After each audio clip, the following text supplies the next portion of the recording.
MLA గారు చెల్లి వెంకటరామరెడ్డి గారు మన అల్లంపూర్ తాలూకాకి ఇదేనా మన పరిపాలన నువ్వు చేసేది?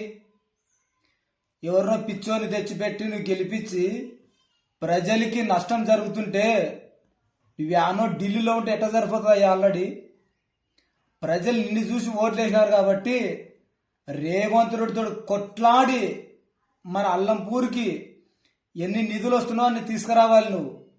నువ్వు ఎవరినో తిక్కోని పెట్టి యానో ఢిల్లీలో ఉంటే ఎట్లా సరిపోతాయా? నిన్ను చూసి ఓట్లు వేసినారు ప్రజలు, అది తెలుసుకోండి.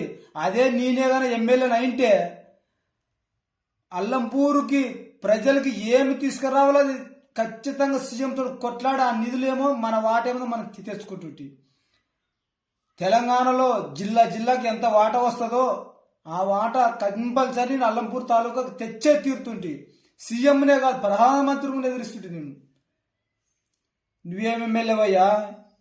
ప్రజలు నిన్ను చూసి ఓట్లేసినారు, తెలుసుకోండి.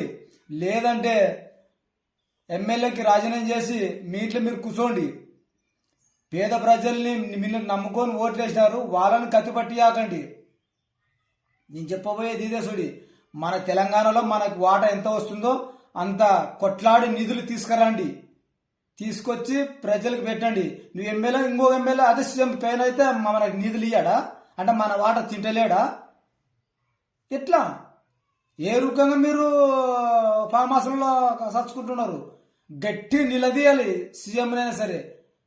నేనే అదే ఎమ్మెల్యేనంటే నిలదీసి మన వాట మనకు తీసుకొస్తుంటే ప్రజలలో బాగా గుర్తుపెట్టుకోండి.